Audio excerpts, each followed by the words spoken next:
Assalamualaikum warahmatullahi wabarakatuh. Apa kabar kalian semua? Semoga Allah senantiasa memberikan perlindungannya kepada kita semua. Baiklah, pada pertemuan kita kali ini akan belajar tentang GN1. Untuk kelas 9 ini kita akan awali materi yang pertama, yaitu tentang sunnah dan bid'ah. Namun sebelumnya marilah kita buka dan kita awali dengan membaca basmalah bersama-sama. Bismillahirrahmanirrahim. Terima kasih. Di dalam materi kita yang pertama ini akan belajar tentang sunnah dan juga bid'ah. Apa sih sunnah dan bid'ah itu? Bagaimana pengertiannya? Kemudian secara bahasa dan juga istilah. Lalu macam-macamnya bid'ah ada berapa? Simak terus videonya hingga akhir. Baiklah, pada pertemuan yang pertama kita kali ini akan belajar tentang memahami sunnah dan bid'ah. Penilaian negatif seringkali muncul karena adanya salah pemahaman. Pemahaman yang keliru dapat melahirkan kesimpulan yang menyimpang. Itulah yang mengakibatkan terkadang terjadi satu pihak membid'ahkan amalan ibadah pihak lain sesama muslim tanpa didasari pemahaman yang benar. Padahal amalan tersebut adalah sunnah. Oleh karena itulah mengetahui pengertian tentang sunnah dan bid'ah harus difahami terlebih dahulu sebelum mencocokkan dengan amalan keseharian. Sehingga dapat diketahui yang batil itulah batil dan yang hak itu hak. Dalam pembelajaran kali ini silakan disimak kompetensi intinya, kompetensi dasar mengenai memahami konsep sunnah dan bid'ah dalam faham Ahlussunnah wal Jamaah. Lalu bagaimanakah pengertian sunnah dan bid'ah? Yang pertama mengenai sunnah. Secara bahasa sunnah berarti jalan atau perilaku baik terpuji maupun tercela. Sedangkan menurut istilah sunnah berarti sesuatu yang disyariatkan oleh Rasulullah baik berupa perkataan, perbuatan ataupun penetapan. Yang dimaksud sunnah di sini bukanlah sunnah dalam pengertian fikih, yaitu amalan yang jika dilakukan mendapatkan pahala, jika tidak dilakukan tidak apa-apa atau tidak mendapat dosa. Tapi yang dimaksud adalah segala hal yang sesuai dengan perilaku Nabi, sahabat dan tabi'in serta sesuai dalil syariat. Misalnya sholat maghrib 3 rakaat, sholat tarawih, berjabat tangan saat berjumpa. Hadis Nabi Muhammad SAW, man sanna fil islami sunnatan hasanatan falahu ajruha wa ajru man amila biha ba'dahu min ghairi ayyang qusa min ujurihim syai'un wa man sanna fil islam sunnatan sayyi'atan kana alaihi wizruha wa wizru man amila biha min ba'dihi min ghairi ayyang qusa min auzarihim syai'un.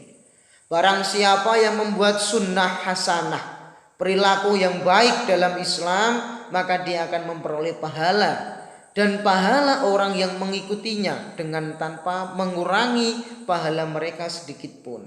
Dan barang siapa yang membuat sunnah sayyi'ah, perilaku yang tercela dalam Islam, maka ia akan mendapatkan dosa dan dosa orang yang mengikutinya dengan tanpa mengurangi dosa mereka sedikit pun. Kemudian bid'ah secara istilah, al-bid'atu wahiyya al-amrul muhdats alladzi lam yakun alaihi sahabah wat tabi'un wa lam yakun mimma iqtadahu dalilus syar'i.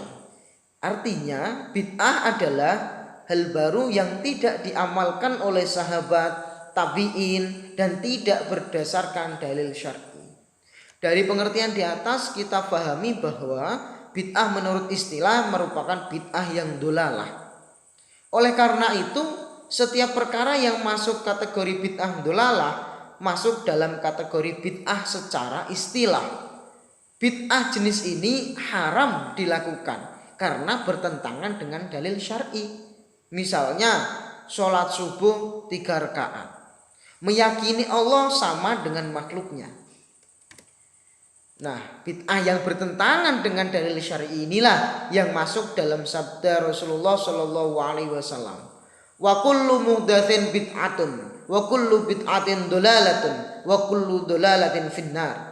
Setiap hal baru adalah bid'ah. Setiap bid'ah adalah sesat dan setiap kesesatan menuju neraka. Jadi yang dimaksud dalam hadis ini adalah semua perkara bid'ah yang bertentangan dengan dalil syar'i akan membawa pelakunya masuk ke dalam neraka.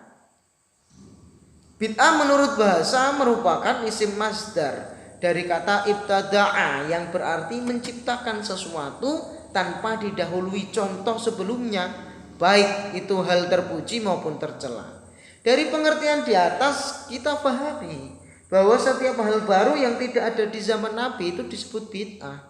Namun bid'ah tersebut ada kalanya baik atau terpuji dan ada kalanya tercela. Imam Syafi'i pernah menyampaikan setiap hal baru yang bertentangan dengan Al-Quran, Sunnah, Ijma' atau Athar disebut dengan bid'ah sesat atau bid'ah dolalah. Sedangkan yang tidak bertentangan disebut bid'ah terpuji atau bid'ah mahmudah. Yang pertama adalah bid'ah dolalah atau bid'ah yang sesat dan tercela. Ini setiap hal baru yang bertentangan dengan Al-Quran, Sunnah, Ijma' atau Athar. Contohnya misalnya penolakan terhadap pendapatnya para sahabat yang tergabung dalam Khulafaur Rasyidin. Atau mengkafirkan orang tua Rasulullah. Mengkafirkan atau memusyrikan orang Islam tanpa bukti. Membuat teror dan kerusakan. Menyatakan bahwa Allah itu bertempat atau melaksanakan sholat maghrib 4 rakaat. Ini semuanya adalah bid'ah dolalah.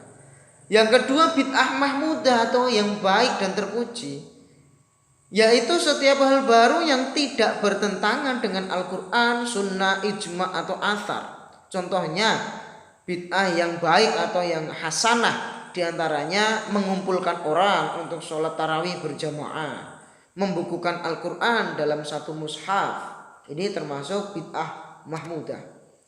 Dari penjelasan di atas kita simpulkan bahwa bid'ah yang dianggap baik oleh syara' adalah bid'ah yang mahmudah atau bid'ah hasanah. Bid'ah yang dianggap buruk oleh syara' adalah bid'ah dolalah. Sedangkan selain keduanya itu adalah mubah. Oleh karena itulah ulama mengkategorikan bid'ah dalam arti bahasa ke dalam 5 kategori sebagaimana pendapatnya Imam Nawawi. Qala al-ulama al-bid'atu khamsatu aqsamin wajibatun wa mandzubatun wa muharramatun wa makruhatun wa mubahatun. Para ulama berkata bid'ah terbagi menjadi 5 macam: wajibah, mandubah, muharramah, makruhah dan mubahah. Bid'ah wajibah yaitu setiap perkara bid'ah yang masuk dalam kaidah wajib dalam hukum syara'. Misalnya belajar dalil-dalil ilmu kalam untuk membantah argumentasi ahli bid'ah, atau belajar ilmu tajwid untuk membaca Al-Quran, ataupun belajar ilmu fikih agar menjalankan ibadah sholat dengan benar. Ini termasuk bid'ah yang wajib. Sedangkan bid'ah mandubah itu adalah setiap perkara bid'ah yang masuk dalam kategori mandub atau sunnah dalam hukum syara'. Contohnya misalnya mengarang kitab atau buku tentang ilmu pengetahuan, bangun madrasah, pondok pesantren, sholat tarawih berjamaah di masjid, semuanya termasuk bid'ah yang mandubah atau sunnah. Yang ketiga bid'ah mubahah, yaitu setiap perkara bid'ah yang masuk dalam kategori mubah atau boleh dalam hukum syara'. Misalnya makan atau minum dari beragam jenis makanan dan minuman yang halal, atau misalnya menggunakan pengeras suara saat azan, berzikir menggunakan tasbih, ini pun termasuk bid'ah yang mubah, boleh. Yang keempat bid'ah muharramah, setiap perkara bid'ah yang masuk dalam kaidah haram dalam hukum syara'. Misalnya mengkonsumsi narkoba jenis ekstasi, heroin ataupun morfin. Ketiganya memang tidak ada pada zaman Nabi, namun diharamkan karena dalil syarak menunjukkan setiap perkara yang memabukkan hukumnya haram. Yang kelima, bid'ah makruhah.